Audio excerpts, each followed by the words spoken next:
You're restoring me piece by piece.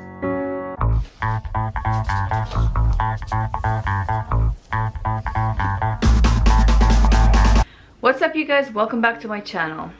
So on this video I will be sharing my experience with the last 4 interviews that I had. Well, 3 that happened last year and 1 this year. I'm gonna share my experience and what I have learned through those interviews. So stick around, because you never know, you might learn something. If you're wondering, I apologize for my messy hair. Actually my natural hair is this. It's very curly, so I just choose to always straighten up my hair so it looks kind of neat, but at the moment I did not have time, so today I dyed it. It's supposed to be kind of like reddish. I don't know how it's showing in the video. I guess I'll find out when I edit. But yeah, I just put the hat on. Easy, right? So the first job that I applied was an office job, and I really wanted this job simply because it's literally 5 minutes walk from where my house is. It's just like rolling down from the bed in my pajamas, get to my office. Just kidding. No, don't do that, okay? No, but it really is like 5 minutes walk, and I really wanted it, and it was easy. Anyway, I went in for the interview, and let's just say I am really not good at selling myself, in the sense of selling my professional background. I don't know how to do it. You know, I find it awkward to talk about myself, and I'm just like, here's the resume, it's all true. Call the reference, those are the reference numbers, you can call them, my latest. Anyway, I go in, the front lady was just a little, I don't know, very, she just looked like she was not having a good day, okay? And I was like scared. She did not make me feel welcome at all, and I was just like, okay. I went for the interview, you know, whoever interviewed me, we bonded, this and that, you know, he liked my story, this and that, but never called me back. So there you go. I was so depressed, and really depressed, and I started to eat food, as always, that I have done. Every time I would get emotionally unrested, or I was just an emotional wreck, you know, I turned to food, and I just ate, and I ate to suffocate my emotions. Have any of you ever done that? Let me guess. Plenty? Yeah. Because the saddest part is I needed comfort. I needed someone to tell me that, you know, it was not me. But it was. After a while,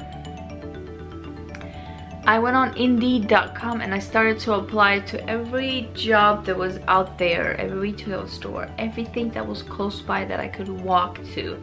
And I got a lot of calls. Mind you, I've never worked in retail stores or never done a retail job, because all I've done is teaching. That's all I know. But I was desperate and needed to work. Now, most of you who have seen my story last year that I posted, that I opened my own home daycare, I closed it about 3 weeks ago, simply because I just don't like working at home. Alone. I just don't like to be alone at home. I don't mind doing videos like this and everything. I needed something that I'm gonna be out there with people, you know, like with other human beings other than just little crazy toddlers. And the only reason I opened it was just to help my husband, but I just saw it that it's really not helping me and my mental state, and I just did not want to do it anymore. I shut it down. That's another story for another day. We're not gonna get into it now.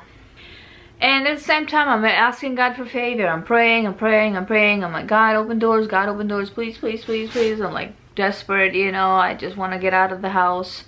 I get an email from a beauty retail store. It's called Sally Beauty. I'm pretty sure most of you have heard. It's just a store where you find all beauty related products, from hair, nail, makeup, skincare, I don't know, all that other jazz. I go in for an interview and it's for a manager, and that was my previous job prior to my teaching, before I stayed at home with my child, before motherhood. So I was like, I know I could do this, I've done it before. Anyway, I go in, she's like, oh, I like your makeup, and she's like, what do you know about beauty products? I'm like, I think I know a lot, you know, but I'm willing to learn. And then, you know, the interview went well and everything, and she's like, well, do you have a car? And the store, again, it's really close to my house, walking distance. And she's like, no, I need someone that can drive from this store to another location, because that's what managers do. They manage more than one place. And I was like, I don't have a car. So, you know how that went. Anyway, another cry me a river season of depression went for me. And you might have noticed, if you actually follow me and are loyal to this channel, that I have not been posting as persistent as I used to, simply because I went from one season of depression to another and to another. And let me tell you something, they only happened because I allowed them to get to me, those seasons, you know. I understand sometimes you can't avoid depression because things happen, like death in the family, or, you know, just stuff like that, and it's normal for your emotions to get all tight, and you just close yourself and you just like go into this deep depression. But at the same time, we have the power. We allow things to affect us, you know. Like, we cannot control what happens to us, but we can control how it affects us very much, how we react to it, how long is it gonna stay with us, you know. So I guess this video is more like a mental advice, emotional. So it took me a month. I mean, I allowed myself to just go down for a month, blaming God, blaming everyone else, and just being cranky, moody, and angry and mad. Oh yeah, you can get there, and all of us can get there. And anyway, a month went by, and I gained my strength back again. I said, you know, I'm gonna apply to the library. It's really close again. You might be surprised saying, oh, it may sound to you weird, but I do actually live to everything that's close by in walking distance. So, and the library is another really close spot. I applied there, I went in for the interview. The lady fell in love with me. She still likes me, she still wants me to work there, but she was like, I don't have an opening yet. So as soon as there's an opening, she's like, I will call you. So after a month, they called me.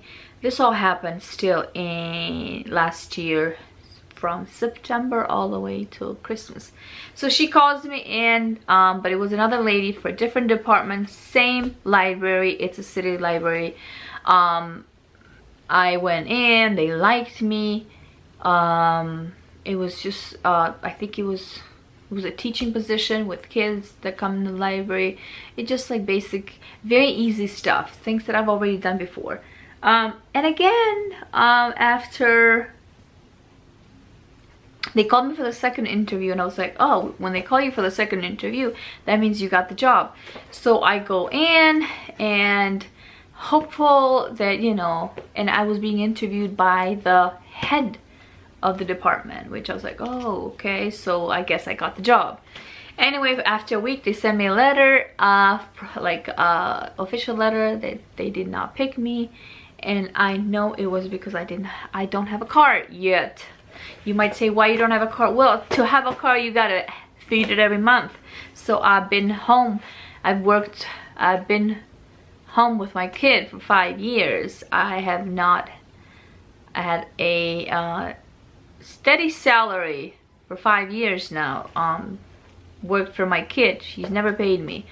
I've done photography, but it's not, I am not that famous, okay? Let's just say it that way.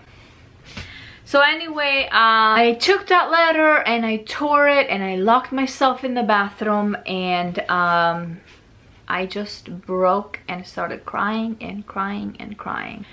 And then I just thought to myself, God, you must have something better for me, because why I get so close to something that I think that, oh, that's it. That's where you want me to be. And then I feel like the door just slams on my face. But I'm just like, at a point, I'm just like, okay, I'm getting tired of this, God. What is going on? But I'm still, a little voice in me just saying, there's something better, there's something better. So I'm starting to listen to that more. After a month, this month, actually, not this month, in January of this year, I get another email from the same lady saying, there's an opening in my department. This is where I want you to be. Please go ahead and go on the library website and apply. So I went in again. I was just like, oh, are we doing this over again? I'm just like, I can't do this anymore, God. I'm just not emotionally ready to take another battle. So, but anyway, I went in, and I don't want to give up. You know, I'm not someone who gives up easy. I went in, applied, and then they called me for an interview. It was her again, the same lady, and another lady. They both liked me. I was just like, I don't know what else to say. You already know a lot about me. And then of course, the issue with the car, it comes up again, and I was like, I'm in the process of getting a car. I am in the process of getting all that. We do have a car, but my husband drives that to work, so for now we don't need another one, but apparently we do. So after a week, which was February 2nd, what is today, February 15th, I wrote down the story 2 weeks ago, and I'm just now sharing it because just now I came around it. So on February 2nd, she calls me. She's like, I want to call you personally because I just don't want to do it with the official letter. And I knew it, that it was a no. And she was like, I really, really like you. I really want you to work with me. But she was like, you know, they went ahead and picked on someone else. And then she was kind of emphasizing that, you know, the main reason is that I don't have a car, and the car is a big issue because they need the library when they do these projects, you know. She's like, they need you to go from one school to another, to this place and that. And I was just like, and it's okay, I understand. I actually appreciated the fact that she called me personally and told me, and I appreciate that, you know. And the letter is fine. I'm immune to it now, you know. After I got the letter, or I got the call, I went in the bathroom again, and I just sat on the toilet sobbing, crying me a river again, swimming in my tears. Have you guys ever done that? No? Well, I have quite often too. And you know what? It's okay even if you cry, because after you're done crying, you're just like, whoa, I needed to squeeze out all this juice out of me, all these tears. You feel so much better. You feel so much delivered, relieved. You just feel like a new person. So go ahead and cry if you have to. Something happened to you today or before, long time ago. Cry, but cry yourself in, swim in your tears if you have to, but don't let it drown you. Don't let yourself go down with the tears. Don't let yourself go down with it. Don't let it drown you, whatever happened to you, okay? Don't drown in it. Don't stay stuck there, okay? That's what I'm trying to say. Like I said, I was alone. I was sitting on my toilet and crying, and I just asked the Holy Spirit. I was like, I need you to comfort me right now. I can't take it anymore. I just need comfort. I need to feel your arms around me. I need to feel that you are here with me. And I just sensed like his response was, get up, wipe your tears, put on some worship music, and just lift your hands and thank God for this door that just got closed on you. And I was just like, really? I was like, dude, I just need I need you to just comfort me right now. Because all I wanted to just cry, throw a tantrum, you know, and just get frustrated, be mad. But this time I obeyed. I got up, I turned music, worship music on, I put my hands up, and I just started thanking God.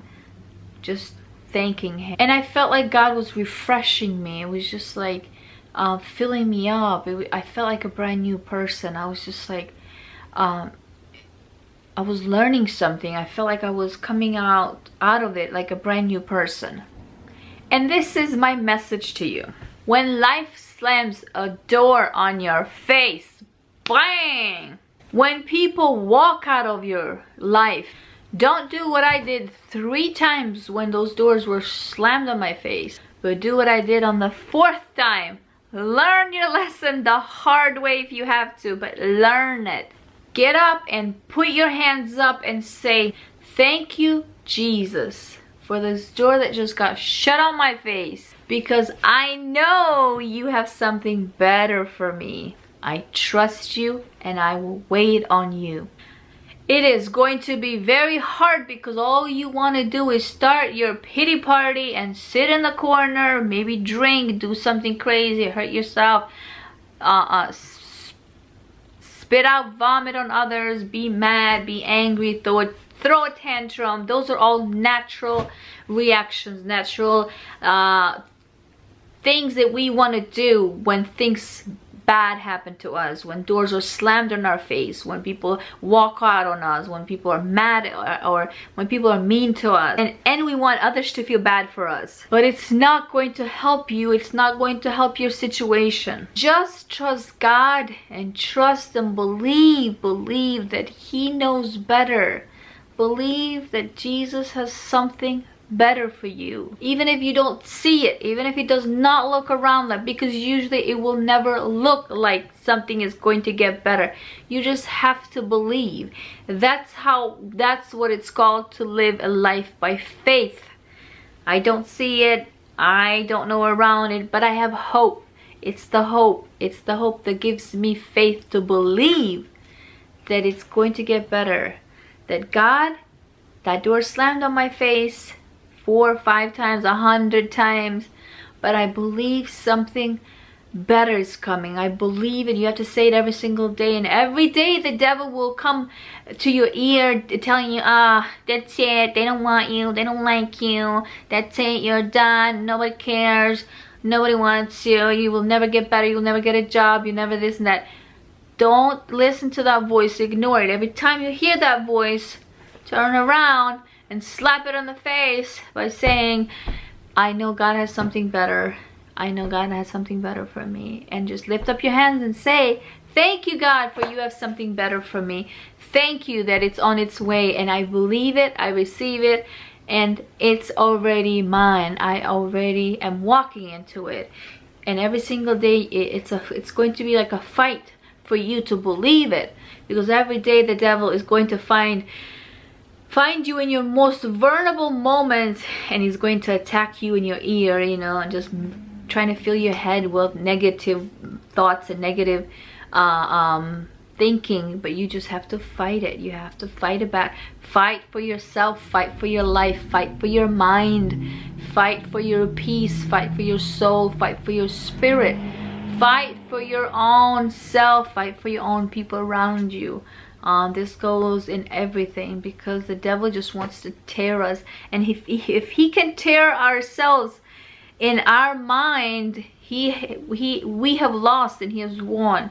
So you will have to be very careful that you don't open your mind, that you don't allow him playing around with your head, playing around with your mind, with your thinking. Because if he can get us in our thinking, he can get us, you know.